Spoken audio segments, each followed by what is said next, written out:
Voy a intentar agilizar mi presentación. Voy a ver si me la ponen. Voy a introducir unos conceptos, ¿no? Vamos a hablar de ciberseguridad. La verdad es que es grato hablar en este tipo de eventos de ciberseguridad. Yo llevo más de 20 años en ciberseguridad y esto era impensable hace unos cuantos años. De hecho, si ADIC se hubiera creado hace unos 10 años, probablemente la última AC no existiría y sería la Agencia de Digitalización y la parte de ciberseguridad no estaría. Pero como estamos hablando durante toda la mañana, estamos hablando de proyectos, tecnología, transformación digital y la verdad que hay un concepto que yo siempre introduzco es no debería existir ningún proyecto de transformación digital sin tener en cuenta la ciberseguridad. Y vais a ver por qué. Porque la ciberseguridad, como se ha comentado también esta mañana, es transversal, ¿no? Interfiere con todos los dispositivos, interfiere con todos los negocios y voy a comentar un poco. El título es ciberseguridad industrial / IoT, ¿no? Se amplía el terreno de juego para las ciberamenazas y vais a ver el porqué. Sí, introducir un poco el concepto de la diferencia entre ciberseguridad y ciberseguridad industrial. Cuando hablamos de ciberseguridad estamos hablando cuál es la problemática. Normalmente queda en un mundo virtual, quiere decir, evidentemente hay un riesgo de pérdida de datos, fuga de información, pero todo queda en un entorno virtual, quiere decir, puede haber daño económico, pero como digo, no se interactúa con el mundo real.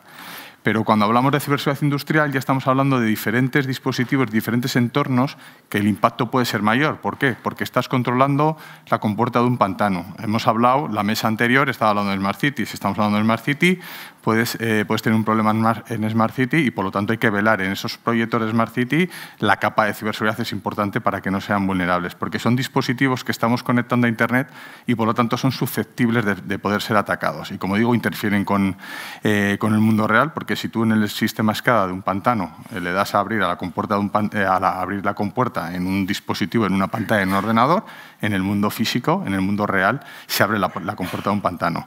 Y si en Smart City les dices cámbiame el sistema de colores de los semáforos, pues también, ¿no? Por lo tanto, es vital y el impacto es mucho mayor en este entorno industrial. ¿Qué sistemas son? Pues los dispositivos que estamos hablando. No son los ITs tradicionales, que hablamos de servidores y equipos, sino están los sistemas SCADA, DLCs, PLUs, que hablan de otro tipo de protocolos, Modbus, Profinet. Bueno, no voy a meterme en terminología, pero es otro terreno de juego, que hablan en otro tipo de lenguajes y, por lo tanto, hay que tener conocimiento también para securizar esos entornos. Y como veis, ¿dónde están? En casi todos los sitios, en el mundo del ferrocarril, fabricación, farmacias, distribución, gas, aeropuertos, cárceles. Es que realmente están en todos los sitios, en todos los sectores y son elementos, como digo, transversales. Todo esto que nos lleva, que la superficie es mucho mayor, el terreno de juego es mucho mayor, hay que protegerlo y yo os lanzaría una pregunta. ¿Cuáles son los principales riesgos corporativos en el mundo? O sea, aquí hay un estudio, luego lo vais a ver, de Allianz Global, que hace todos los años, desde hace muchos años, que hace muchas entrevistas a nivel mundial por países y le dicen a las empresas cuál es el principal riesgo que les preocupa o les ocupa, ¿no? Hay desde catástrofes naturales, crisis energética, cambio de legislación, interrupción del negocio, está la ciberseguridad.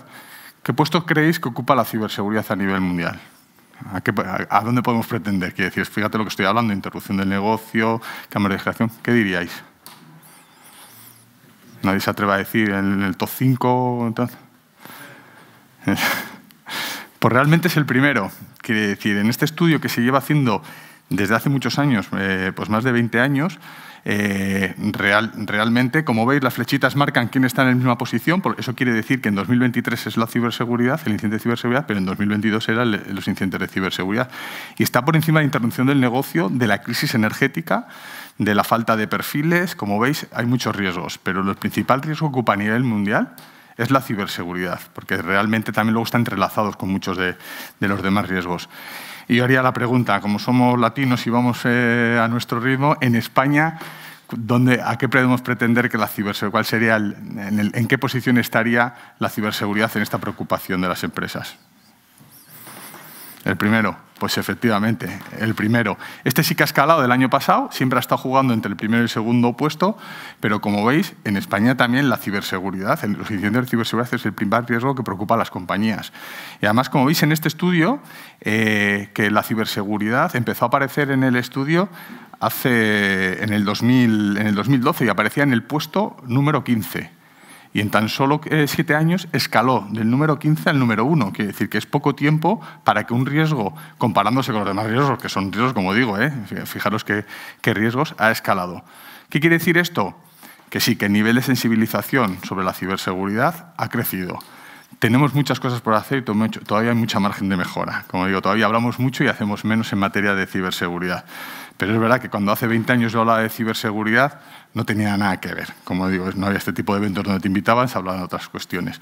Por lo tanto, vamos en buen camino. Cada vez estamos más concienciados, lo tenemos en nuestra mente, hacemos más cosas, pero hay mucho por hacer. Y yo os comentaría a nivel mundial, para que veáis en los países, marcado en rojo, en los principales países, en el que la ciberseguridad está entre los primeros 3 puestos de preocupaciones, salvo en Australia y en China, que tienen otras preocupaciones. China tiene otras preocupaciones y Australia por las catástrofes naturales. Pero como veis, es un riesgo que realmente preocupa a nivel mundial y aquí en España, como hemos visto. Entonces, ¿a qué pasamos? A que la ciberseguridad ha cambiado a lo largo de este tiempo. Pasábamos de una ciberseguridad pasiva. ¿Pasiva qué es? Instalaba un antivirus, instalaba un firewall y pensaba que ya estaba protegido. Ya he puesto la cerradura, ya he puesto la doble llave y ya está.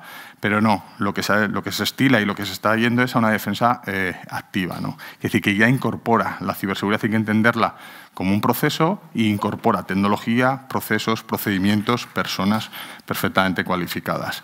Por lo tanto, esto nos lleva a ver la ciberseguridad como un proceso. Es un proceso vivo, que hay que retroalimentarlo constantemente y que consta de algunas patas. La primera pues, es políticas y procedimientos. En vez de liarnos a poner cosas así sueltas de vamos a hacer cuál es la política, cuál es el procedimiento, cuál es la normativa que nos aplica, cuál es el reglamento y de ahí hacer una buena política. ¿Para qué? Para luego poder diseñar y operar pues esa infraestructura que voy a montar para securizar, esos servicios, todo lo que voy a poner en orden, ¿vale? Y luego, ¿qué hay que hacer? Hay que auditarlos. No vale con solo hacerlo, sino hay que hacer una auditoría para ver si todas esas medidas que hemos implementado son válidas, son efectivas, están funcionando y hay que auditarlas constantemente. Y luego tiene que haber una monitorización. De nada me sirve algo estático si no lo estoy monitorizando constantemente, ¿no? Y puedo ver, como digo, ya no pasamos de una defensa pasiva sino una defensa activa. Tengo que estar monitorizando constantemente qué está sucediendo en mi red, qué está sucediendo en mi ecosistema, si hay eventos que son anómalos y que pueden perpetrar o pueden acabar en un incidente, una brecha de ciberseguridad. Por lo tanto, una monitorización constante. Y luego, muy importante, que a veces es la asignatura pendiente, tener contemplada la respuesta ante incidente, ¿no? Y una respuesta al incidente y un análisis forense para estudiar qué ha sucedido. Yo suelo decir no es por si pasa, sino para cuando pase. O sea, tenemos que ser previstos que en algún momento vamos a tener un posible incidente de ciberseguridad y la parte de respuesta ante incidente tiene que estar perfectamente planificada. Porque en esos momentos de incidente de ciberseguridad corren los nervios, no se sabe cómo actuar y en muchas ocasiones, por no tenerlo contemplado, se fallan cosas tan básicas como hay un incidente de ciberseguridad, tengo que acceder a las 4 de la mañana al CPD de turno, pero no tengo ningún procedimiento, ¿quién me tiene que abrir la puerta? O sea, cosas tan obvias como que realmente suceden en la vida real. Por lo tanto, es bueno tener un procedimiento de respuesta ante incidente bien marcado y, evidentemente, que haya unas pautas para el día que pase realmente sepamos cómo reaccionar y no dejemos nada a libre albedrío. Y todo ello con la formación y concienciación, tanto de los usuarios, con todos los usuarios que utilizan los diferentes sistemas. De hecho, está puesto de forma lineal, pero esto realmente debería ser un círculo. Esto normalmente no debería terminar nunca porque siempre cambian las amenazas, cambian las políticas, los procedimientos, cambia la arquitectura, hay que auditarlo constantemente, por lo tanto, por eso se entiende como un proceso, que es un proceso que constantemente hay que retroalimentarlo, ¿vale? Bajado al terreno de juego, digamos, ¿cómo haríamos una política de seguridad o cuál sería, según nuestro punto de vista, la política de ciberseguridad perfecta, de ciberseguridad 360 grados? Pues tendría que contemplar casi todas estas patas. Por un lado, integración de tecnología, como veis arriba, tener la parte muy clara de gobernanza, riesgos y compliance, porque hay normativa que aplica, ¿no? que hay que tomar y legislación que aplica. La parte ofensiva, que sería esa parte de poner a prueba con todos los test de intrusión, toda esta parte. La parte de servicios gestionados, ¿no? que es la tendencia a esa monitorización continua. La parte de ciberseguridad industrial /OT/IoT, como lo queramos llamar, de aquellos dispositivos que estamos conectando, y la parte de formación y concienciación. Y sin olvidarnos, que suele ser el gran olvidado también, que también se habla mucho de la seguridad del desarrollo seguro del software, pero normalmente, como digo, se habla mucho y se hace menos. Y se está desarrollando mucho software, en todo lo que se ha hablado esta mañana hay desarrollo de software por detrás, pero normalmente no se vela tan en profundidad por cómo está desarrollado ese software y garantizar esa ciberseguridad de ese software. Y se está viendo que muchas de las brechas de seguridad vienen por un software mal configurado o porque está mal desarrollado. Como digo, no voy a entrar un poco en detalle, pero si vamos a la parte de GRC, que sería una de las casillas, pues dependiendo del entorno, cuando hablamos de administración pública, pues aplica el esquema nacional, pero también aplica la ISO 27000 como normativa, framework de referencia, hay que tener el plan director o de transformación, tanto IT, OT como de ciberseguridad, y bueno, diferentes normativas y frameworks de referencia que hay que tener en cuenta. Si nos vamos a la parte de que decíamos de poner a prueba los test de intrusión, ¿de qué se trata esto? De hacer diferentes pruebas, ¿no? De poner a prueba, valga la redundancia, de nuestras infraestructuras, ¿no? Comportarnos como si fuéramos los malos, vamos a ver cómo es de vulnerable, vamos a detectar esas puertas por donde hemos podido entrar y cerrémosla antes de que los malos de verdad entren por ellas y nos hagan un estropicio, ¿no? Pues eso es toda la parte que se llama auditoría de seguridad, pentesting, test de intrusión, que como veis hay de todo, caja blanca, caja negra, caja gris, internos, externos, todos los colores, todos los sabores, para poner a prueba las infraestructuras de nuestros servicios y de nuestras infraestructuras. Hay una evolución también en el que está la que se llama ahora los ejercicios de Red Team, Blue Team, emulación adversarial. ¿Por qué? Antes hablábamos también de que falta talento, en materia de ciberseguridad falta mucho talento y ese talento hay que entrenarlo además.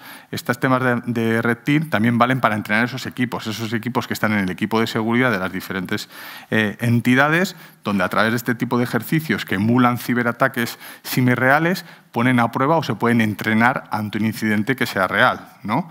Y además puedes poner a prueba los diferentes servicios que tengas o barreras de seguridad, porque puedes ver el tiempo de reacción, si te has dado cuenta en el incidente que realmente no es verdad, pero se ha emulado.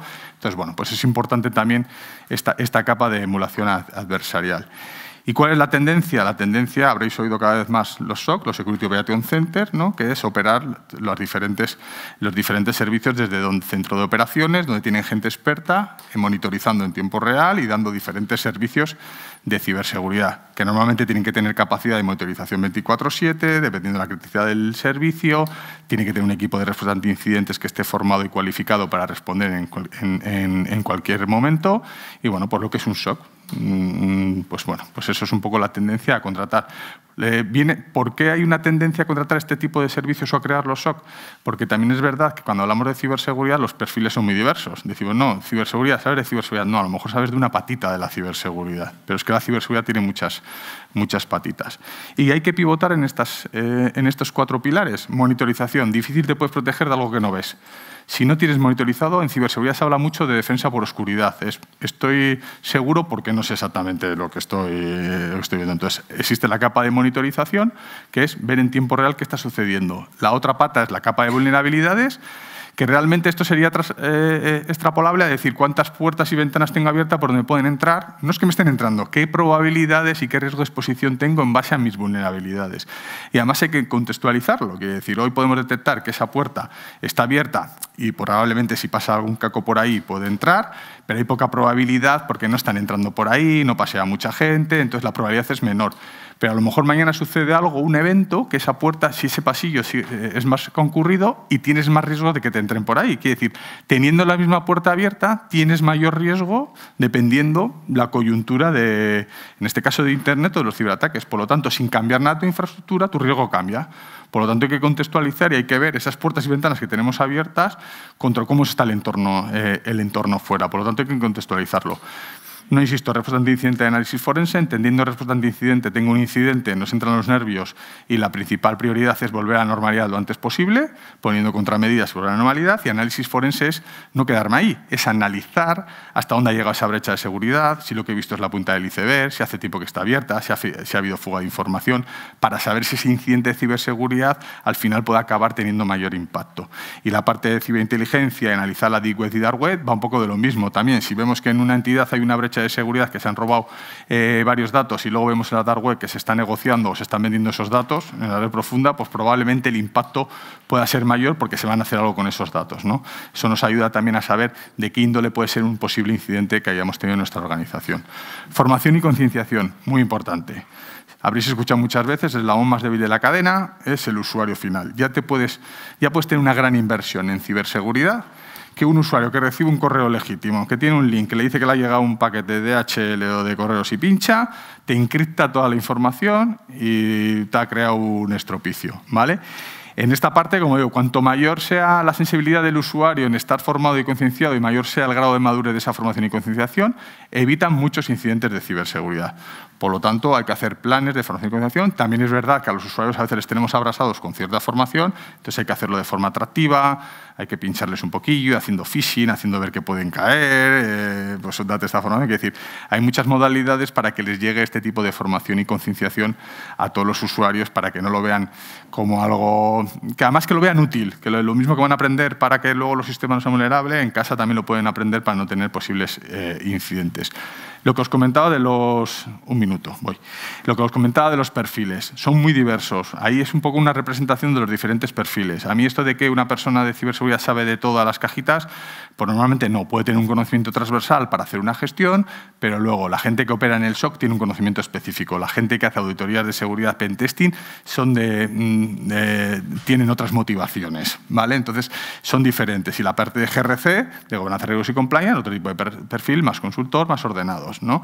Y así pasa con el expertise de ciberseguridad industrial. Quiere decir, se necesita diferentes perfiles de diferente índole, evidentemente que converjan entre ellos, que se hablen, evidentemente, y que todo esté alineado, pero diferentes perfiles. No podemos pedir a una persona que tenga un conocimiento transversal de todo lo relacionado con la ciberseguridad.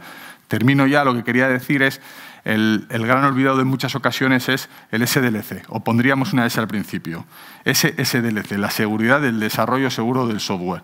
¿Por qué? Como digo, porque nos ponemos a desarrollar, la prioridad es hacer proyectos de transformación y que funcionen, y la ciberseguridad ya vendrá, ¿no? Y a veces nos encontramos que cuando están ciertos proyectos en producción, empieza a haber muchos agujeros de seguridad que ponen en riesgo plataformas que están en producción y bueno, puede perpetrar muchos incidentes de ciberseguridad. Por lo tanto, hay que velar desde el inicio por el desarrollo seguro del software. Para ello, para identificar, incluso antes de desarrollar, que los propios desarrolladores tengan unas directrices de cómo tienen que desarrollar de forma segura, para que una vez antes de pasar a producción o en preproducción, los errores que haya que analizar sean menores, ¿no? Porque ya han tenido conscientes, ¿no?, la seguridad desde el diseño y hayan tenido cosas en cuenta.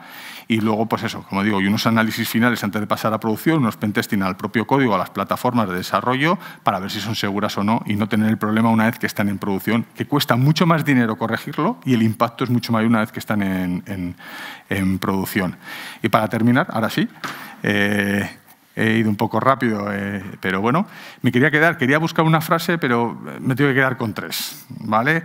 Una de Robert Mueller, que es un exdirector del FBI, que dice: hay dos tipos de empresas, la habréis escuchado más veces, las que han sido atacadas y las que los van a ser, ¿vale? La otra es de Jane Snook, que también era director de UK, ¿no?, de gobernanza y de ciberseguridad, que el mensaje para las empresas es, las empresas que piensan que no han sido atacadas no han buscado lo suficiente, ¿vale? Y alguien un poquito más controvertido, que Eric Raymond, que además es considerado defensor de la ética hacker y del software libre, lo que dice es: si tu empresa gasta menos en café que en seguridad TI, serás hackeado. Es más, merecerás ser hackeado. Pues nada, con estas tres frases quería terminar. Espero que por lo menos haya sido interesante esta última charla y que os haya valido. Muy bien.